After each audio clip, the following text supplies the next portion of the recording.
Democrats never ponder over the alternatives to Trump's actions.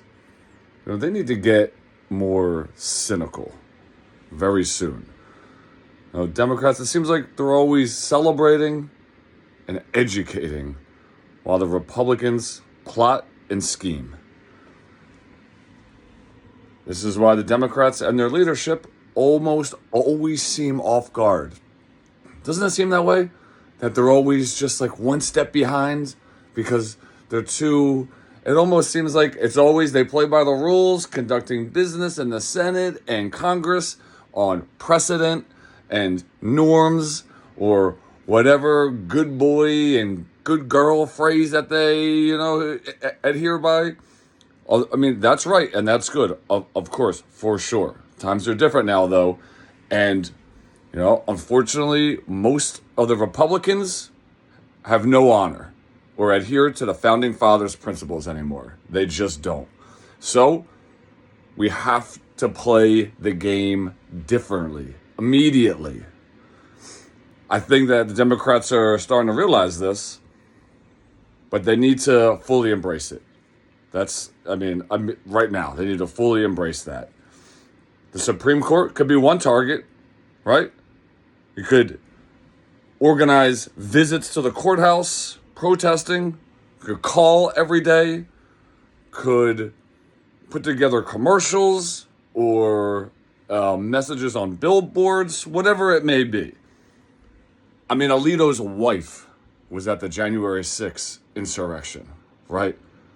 The fucking Supreme Court Justice's wife was at the insurrection that attacked our Capitol and tried to overturn our democracy. It's an all-time disgraceful, un-American act. Is the public even aware of that? Are they? Seriously, are they aware that Supreme Court Justice Samuel Alito's wife was at the January 6th insurrection?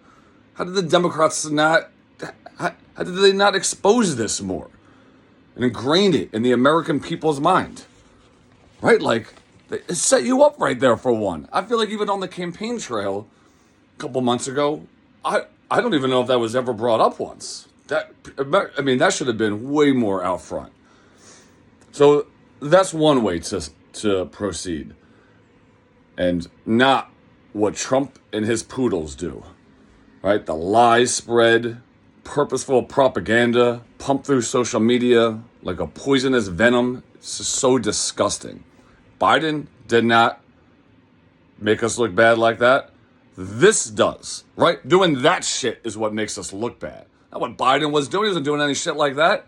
Shameless, heartless, anti-human, anti-Christian. Right? Are we still eating cats and dogs over there? The Haitians still eating cat and dogs? Or is that just is no longer politically convenient? Remember that? Wives, women, children were getting death threats, bomb threats. Little kids were afraid to go to school. That is not honorable. That is not American. There is no way that the majority of us accept that. That is the U.S. president doing shit like that, lying on, and the vice president. George Washington, disgrace, no honor in these motherfuckers. And the Democrats, independents, disillusioned Republicans will relate to this, though. Visit these areas that are so tragically impacted, right? Whether it's the wildfires now, unfortunately, the incident in Ohio, right, with they're eating your cats and dogs, some bullshit, Putin-like lie or whatever they're doing. Invite people and families.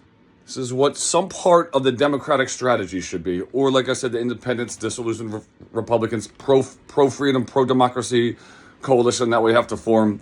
Visit these people and the families. Put them on your news programs or podcasts or YouTube shows, onto wherever else you have a platform, right? The idea and the objective is to get the word out of these people and families and businesses and religious institutions impacted by these events. Display and showcase the truly human tale all of this has caused on people. Again, it's about emotion. Show the emotion more of what all of this is doing to our fellow citizens, our fellow hardworking, honorable Americans. The human in us will relate to that if we show it what these purposeful lies and conspiracies are doing to everyday families, children. There's no way that's acceptable for all of us. And then when you do that, when you show how these real, regular, everyday families, these Americans, these humans are suffering, how they're impacted, then after that, after you show that, then you call out Trump, Elon, fake Fox, and then pressure them to speak with these families, these churches, religious institutions, businesses, and to answer questions and to interview them, whatever. The audience, I think, would turn when they see real, honest, hardworking Americans who lost everything, while at the same time seeing billionaires tweet conspiracy theories. I mean, there are just way more of us than them.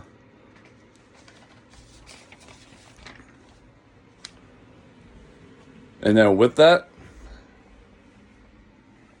I think that we have to relentlessly emphasize unity and humanity, right? That's what I'm getting at right here. And show that the emotion of that is powerful. We don't do it enough. We get lost up in all these tweets and these social media comments or whatever the podcast bros are bitching about and riling off on any particular day. Let's go there and show it. And then call them. Have them on your podcast.